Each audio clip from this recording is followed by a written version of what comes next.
पण होळी स्पेशल एकदम साध्या सोप्या पद्धतीने पहिल्याच प्रयत्नात कोणी बनवू शकेल असे स्टेप बाय स्टेप मी इथं फुल पुरणपोळीची रेसिपीची थाळी शेअर केली आहे. पुरण पातळ होऊ नये किंवा पोळ्या फुटू नये पहिल्यांदा जरी बनवत असाल ना तरी पण पोळ्या अजिबात फुटणार नाही याच्यासाठी काही टिप्स सांगितलेले आहेत. त्याच्यामुळे व्हिडिओ शेवटपर्यंत नक्की बघा. नमस्कार, टेस्ट आणि बेस्टमध्ये तुम्हा सर्वांचं स्वागत आहे. चला तर मग आजच्या रेसिपीला सुरुवात करूया. आधी आपण डाळ शिजवणार आहोत. त्याच्यासाठी 3 ग्लास पाणी घेतलंय, म्हणजे पाऊण लिटर पाणी आहे. तर हे 3 ग्लास पाणी. त्याच्यानंतर अर्धा चमच्याला थोडंसं कमी इथं मी हळदीचा वापर केला आहे. मोठ्या चमच्याने अर्धा चमचा हळद टाकायचं आहे. पाव किलो हरभरा डाळ घेतली, बरोबर पाव किलो आहे, म्हणजे 1 वाटी हरभरा डाळ घेतलेली आहे. तर ही हरभरा डाळ स्वच्छ धुवून घ्यायचं आहे 1 2 ते 3 पाण्याने. तर डाळ टाकूया. डाळ टाकून झाली की चमच्याच्या साहाय्याने मिक्स करायचं आहे, म्हणजे डाळ जी आहे ते एकदम खाली लागणार नाही आहे. एखादी उकळी येऊ द्यायची आहे. त्याच्यानंतर कुकरचं टोपण लावूया. गॅस मिडियमवरती करून एक 5 ते 6 शिट्ट्या करायच्यात. मिडियम गॅस करूनच आपल्याला कुकरच्या शिट्ट्या करायच्यात. तर या ठिकाणी डाळ शिजते तोपर्यंत आपण पीठ मळायला घेणार आहोत.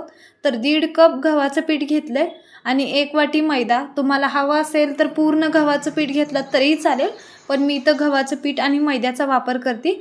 तर राहिलेलं गव्हाचं पीठ अजून एक अर्धा वाटी, म्हणजे 1.5 कप गव्हाचं पीठ, 1 वाटी मैदा, 1 चमचा मीठ घेतलेलं आहे. अगदी चिमूटभर हळद टाकायचं आहे. सर्व मिक्स करून घेऊया आणि थोडं थोडं पाणी ॲड करून मऊसूत अशी पीठ मळायचं आहे. रेग्युलर जे आपण चपातीसाठी मळतो त्याच्यापेक्षाही आपल्याला मऊ मळायचं आहे, घट्ट पीठ मळायचं नाही. तर अशा प्रकारे थोडं थोडं पाणी ॲड करून मला इथं टोटल 2 ग्लास पाण्याचा वापर झालेला आहे. जे काही साहित्य लागतं खाली डिस्क्रिप्शन बॉक्समध्ये पण देते, नक्की चेक करा, म्हणजे तुम्हाला रेसिपी करताना इझी जाईल. तर अशा प्रकारे थोडं थोडं पाणी ॲड करून मी इथं मऊसूत अशी पीठ मळून घेतलेलं आहे. तर याच्यावरती आता आपण झाकून ठेवूया आणि एक अर्धा ते पाऊण तास तरी पीठ हे भिजायला ठेवायचं आहे. जेवढं चांगलं भिजेल आणि मऊ असेल तेवढे आपले पोळ्या तुटणार नाहीत आणि मऊसूत होतात. तर एक 6 तरी शिट्ट्या करून घेतलेल्या आहेत. कुकर थंड झाला की टोपण काढून घ्यायचं आहे. तर चेक करूया आपली डाळ शिजली आहे का नाही ते. डाळ व्यवस्थित अशी शिजली गेलेली आहे. तर ही आपण काढून घेऊया. तर डाळ आणि जे वरचं कट आहे किंवा पाणी आहे ते वेगळं करायचं आहे. त्याच्यासाठी एक मी मोठं बाऊल घेतलं आहे, त्याच्यावरती चाळण ठेवली आहे आणि ह्यामधला जो कट आहे तो वेगळा करायचा आहे, कारण याची आपण कटाची आमटी करणार आहोत किंवा काही ठिकाणी येळवणीची पण आमटी म्हटलं जातं. तर 1 चमचा डाळ वेगळी काढायची कटाच्या आमटीसाठी. तर ही चाळण साईडला ठेवते आणि यामधला जो कट आहे किंवा डाळीचं पाणी आहे ते आपण या पातेल्यामध्ये ओतूया आणि याच्यावरती झाकण ठेवायचं आहे आणि आपण हे साईडला ठेवून घेऊया. तर आता आपण राहिलेली जी डाळ आहे बाजूला काढलेली ती पुरण शिजवण्यासाठी कढईमध्ये टाकायचं आहे. गॅस 2 मिनटं लो फ्लेमवरतीच ठेवायचं आहे. 1 वाटी डाळ घेतली, त्याच्यासाठी मी 1 वाटी गुळाचा वापर करते, म्हणजे पाव किलो डाळीला पाव किलो गुळाचा वापर करते. तुम्हाला जर जास्त गोड वाटत असेल तर थोडं कमी प्रमाणात घेतलात, म्हणजे पाऊण वाटी गूळ घेतलात तरी चालेल. बरोबर 1 वाटी गूळ खिसून घेतला होता. तर अशा प्रकारे एक 10 मिनटं तरी गॅस मीडियम टू लो करून आपल्याला हे पुरण चांगल्या प्रकारे शिजवून घ्यायचं आहे. तर कधी पण पोळ्या फुटू नये याच्यासाठी पुरण जे आहे ते चमच्या रोवल्यानंतर असा उभा राहतोय इथपर्यंत आपल्याला हे पुरण शिजवून घ्यायचं आहे. तरच पोळ्या अजिबात फुटत नाही आहेत किंवा पुरण वगैरे पातळ होत नाही. तर अशा प्रकारे हे पुरण शिजवून घेतलं आहे. याच्यामध्ये अर्धा चमचा मी विलायची पावडर घेतली, एक 5 ते 6 विलायची आणि 1 चमचा साखर टाकून मिक्सरला बारीक पावडर करून घेतली होती. चिमूटभर जायफळ अशा प्रकारे खिसून घ्यायचे. चवीला दोन्ही पण चांगले लागतात. तुम्हाला हवं असेल तर यामध्ये अर्धा चमचा बडीशोपसुद्धा मिक्सरला बारीक करून टाकू शकता. तर हे मिक्स करून घेऊया. अशा प्रकारे आपलं पुरण शिजलं गेलेलं आहे. तर ह्याच्या पुढची जी प्रोसेस आहे ती आपल्याला थोडी स्पीडमध्ये करायची, कारण जर पुरण थंड झालं ना तर ते वाटलं जात नाही आहे. तर थोडं थोडं पुरण जे आहे ते खाली पाटी ठेवली आहे, त्याच्यावरती चाळण ठेवायचं आहे. एक तांब्या घेतला आहे आणि त्याच्या साहाय्याने फिरवून घेते मी. तुम्हाला हवा असेल तर पुरणचा साचा असेल त्याच्या साहाय्याने बारीक केला तरीही चालेल. तर थोडं थोडं पुरण घेऊन राहिलेलं पुरण मी याच प्रकारे बारीक करून घेणार आहे. तर इथं आपल्याला पुरण वाटून झालेलं आहे. तर हे कोरडं पडू नये त्याच्यासाठी एक प्लेट झाकायचं आहे, पूर्ण पॅक होईल असं. आणि आता आपण हे साईडला ठेवून घेऊया. कणिक मळून झाली आहे, पुरण वाटून झालेलं आहे. भजी करण्यासाठी मी इथं 15 ते 16 पालक घेतलेले पालकचे पानं घेतलेले आहेत आणि ते बारीक असे चिरून घेते, म्हणजे आज आपण पालक पकोडा करणार आहोत. त्याच्यासाठी मी इथं पालकचे पानं घेतलेले आहेत, तर चिरून झाल्यात. त्याच्यानंतर मिक्सरचं जार घेतलंय, त्याच्यामध्ये 10 ते 11 हिरवी मिरची, 5 ते 6 लसणाच्या कुड्या आणि थोडीशी कोथिंबीर घेतली आहे. तर देवाचा नैवेद्य करण्यासाठी, होळीसाठी किंवा गुढीपाडवासाठी ही रेसिपी दाखवलेली आहे. याच्यामध्ये अर्धा चमचा जिरे टाकायचे आणि थोडंसं जाडसर असं वाटून घ्यायचं आहे. तर यामध्ये कांदा आणि लसूणचा वापर करत नाही आहे शक्यतो तर नैवेद्यासाठी, पण मी याच्या आधी रेसिपी शेअर केली आहे, त्याच्यामध्ये अजिबात कांदा आणि लसूणचा वापर केलेला नाही. तो व्हिडिओ पण नक्की बघा. तर भजीचं मिश्रण बनवण्यासाठी सर्वात आधी 1 वाटी बेसन घेतलं आहे आणि त्याच वाटीने बरोबर अर्धी वाटी मी इथं तांदळाचं पीठ घेते. ऑप्शनल आहे, नाही टाकलं तरी चालेल, पूर्णपणे बेसनचा वापर केला तरी चालेल, पण तांदळाच्या पिठाने भजी जे आहेत ते खूप छान असे कुरकुरीत होतात, त्याच्यामुळे मी याचा वापर केलेला आहे. माझ्याकडं अवेलेबल होतं त्याच्यामुळे हे वापरते. तर बारीक केलेलं हिरवी मिरची, लसूण वगैरे ते टाकूया. याच्यामध्ये चवीनुसार म्हणजे अर्धा चमचा मीठ टाकायचं आहे. अर्धा चमचा ओवा घेतला आहे, ओवा हाताने मॅश करून हे पण टाकून देऊया याच्यामध्ये. तर यामध्येच टाकण्यासाठी आता परत एकदा मी इथं एक मोठा साईजचा कांदा पातळ चिरून घेतला आहे, तो टाकते. पालक टाकूया चिरून घेतलेला. तर अशा प्रकारे पालक पण टाकायचं आहे. हाताने सर्व मिक्स करून घेऊया आणि त्याच्यानंतर गरजेनुसार यामध्ये पाण्याचा वापर करायचा आहे. जे काही साहित्य लागतं खाली डिस्क्रिप्शन बॉक्समध्ये पण देते, नक्की चेक करा, म्हणजे रेसिपी करताना इझी जाईल तुम्हाला. तर थोडं थोडं पाणी यामध्ये ॲड करायचं आहे. व्हिडिओ जर आवडत असतील तर नक्की चॅनलला सबस्क्राईब करा, म्हणजे मी जेव्हा पण व्हिडिओ अपलोड करेल लगेचच तुम्हाला याची नोटिफिकेशन मिळून जाईल. तर अर्धा चमचाला थोडंसं कमी इथं मी सोडा टाकते. सोडा माझ्याकडून राहिला गेला होता, त्याच्यामुळे मी परत सोडा ॲड केला आहे. तर अशा प्रकारे आपलं भजीचं पीठ तयार आहे. तर आता भजी तळण्यासाठी घेऊया. तेल चांगल्या प्रकारे कडकडीत गरम करायचं आहे. गॅस एकदम लो फ्लेमवरती ठेवायचं आहे आणि थोडीशी मीडियम साईजमध्ये मी इथं भजी सोडून घेते. तर अशा प्रकारे हे भजी सोडून घ्यायच्यात. याच्या आधी पण मी पुरणपोळीचा फुल व्हिडिओ टाकलेला आहे किंवा शेअर केलेला आहे, तो पण नक्की बघा. म्हणजे सणासाठी किंवा नैवेद्यासाठी त्याच्यामध्ये कटाची आमटी आणि बटाट्याच्या भाजीसाठी अजिबात कांदा आणि लसणाचा वापर न करता ती रेसिपी शेअर केली आहे, तो पण एकदा नक्की बघा. तर हे भजी काढून घेऊया आणि राहिलेले पण भजी सेम याच प्रकारे तळून घेते. तर आता कटाची आमटी करण्यासाठी किंवा येळवणीची आमटी करण्यासाठी मोठ्या चमचाने अर्धा चमचा तेल टाकलं आहे. खोबरं घेतलेले उभे पातळ काप छोटी वाटीने 1 वाटी घेतलेले आहेत. कलर चेंज होईपर्यंत चांगल्या प्रकारे भाजून घ्यायचं आहे. गॅस मिडियम करून भाजून घेतलं आहे. तर हे काढून घेऊया. त्याच्यामध्येच मिडियम साईजचे 3 कांदे पातळ चिरून घेतलेले आहेत, ते टाकते आणि ह्याचा पण कलर चेंज होईपर्यंत परतून घेऊया. तर आपला कांदा पण भाजून झालेला आहे.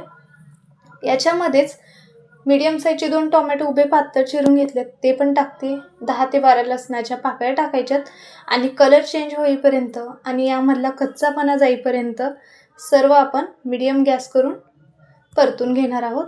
तर हे आता आपण काढून थंड करून घेऊया. तर या ठिकाणी आपण भाजून घेतलेले कांदा, टोमॅटो, खोबरं वगैरे थंड झालेलं आहे. तर हे मिक्सरच्या जारमध्ये काढून घेते आणि याच्यामध्येच मी इथं कोथिंबीर घेतली, अर्धी वाटी स्वच्छ धुवून चिरून घेतली. त्याच्यानंतर आलं घेतलं 2 इंच, ते टाकते. पाण्याचा वापर न करता थोडंसं जाडसरमध्ये वाटून घ्यायचं आहे. तर अशा प्रकारे मी इथं जाडसर असं वाटून घेतलं आहे.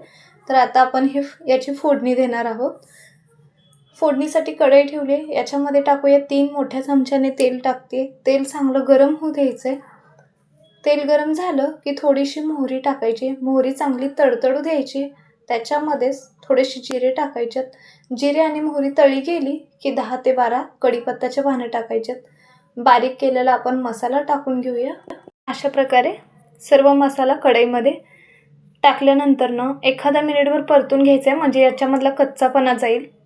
यामध्ये चवीनुसार म्हणजे 1 चमचा मीठ मी स्टार्टिंगला घेते, थोडीशी हळद चिमूटभर टाकायचं आहे, लाल तिखट चवीनुसार अर्धा चमचा आणि काळं तिखट जे आहे ते 2 चमचा वापर करते. थोडंसं तिखटच्या प्रमाणात मी इथं भाजी बनवणार आहे.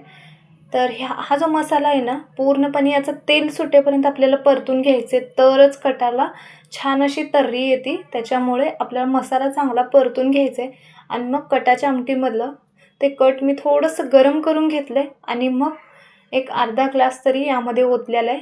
प्लेट झाकूया. एखादा मिनिटभर शिजवून घ्यायचं आहे, म्हणजे अजून जरा छान असं कट येईल. नाही झाकलं तरीही चालेल. तर प्लेट काढून घेते आणि आपण जो कट आहे तो यामध्ये ओतायचा आहे. इथं मी कट थोडंसं नॉर्मली गरम करून घेतलं आहे, कारण थंड अजिबात आपल्याला वापर करायचं नाही आहे. त्यानंतरनं गरम पाण्याचा वापर केला आहे. 1 ग्लास, आवश्यकतेनुसार कमी जास्त करू शकता. एक 5 ते 7 मिनटं लो फ्लेमवरती हे शिजवून घेऊया. भाजी शिजायला लागली आहे तोपर्यंत मी लो फ्लेमवरती करून जे आपलं पीठ मळलं होतं त्याचं झाकण काढलं. थोडंसं तेल टाकायचं आहे आणि एक 4 ते 5 मिनटं ही कणिक जी आहे ना ते हाताच्या साहाय्याने मऊ अशी करून घ्यायची, म्हणजे जास्त प्रमाणात अशा याला मऊसूद बनवायचं आहे. तर अशा प्रकारे पातळ नाही आहे पण मऊ अशी कणिक मळून घेतलेली. रेग्युलर चपातीपेक्षा जास्त मऊ बनवायचं आहे. जेवढं तुम्ही जास्त कणिक व्यवस्थित मळचाल तेवढे पोळ्या अजिबात फुटणार नाहीत आणि छान असे होतात.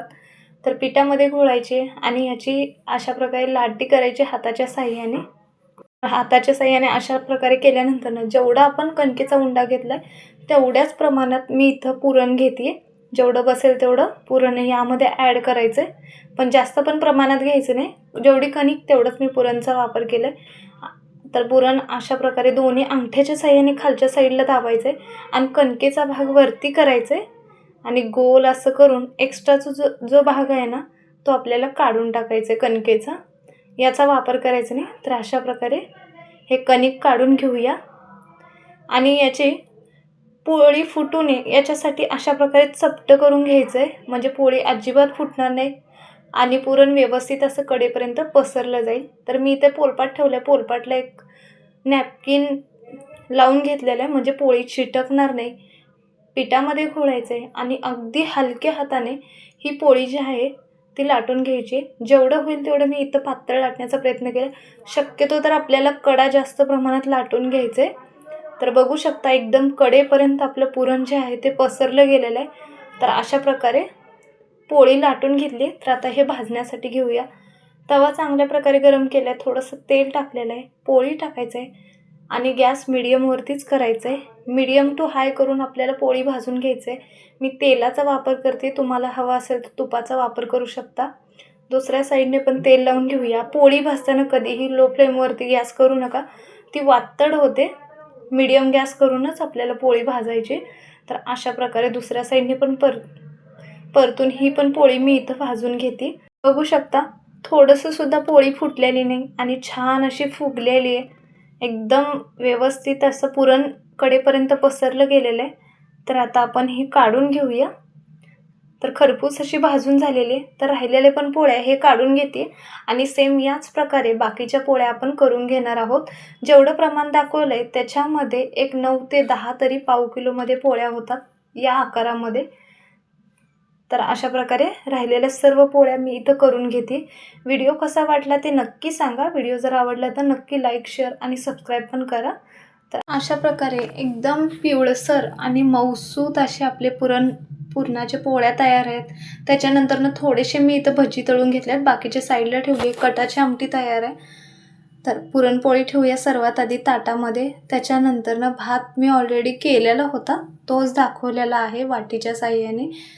त्याच्यानंतरनं दूध, यामध्येच आपण तयार केलेली कटाची आमटी, एकदम झणझणीत अशी कटाची आमटी, भरपूर असा कट आलेला आहे. त्याच्यानंतरनं पालकचे पकोडे आणि उडदाचे पापड दाखवलेले आहेत. तर भातावरती थोडंसं तूप टाकते आणि पोळीवरती पण सोडलेलं आहे. थोडासा आमटीचा रस्सा टाकलेला आहे याच्यावरती. तर अशा प्रकारे आपली पुरणपोळीची फुल थाळीची रेसिपी तयार आहे. व्हिडिओ कसा वाटला ते नक्की सांगा कमेंटमध्ये. व्हिडिओ पाहिल्याबद्दल धन्यवाद.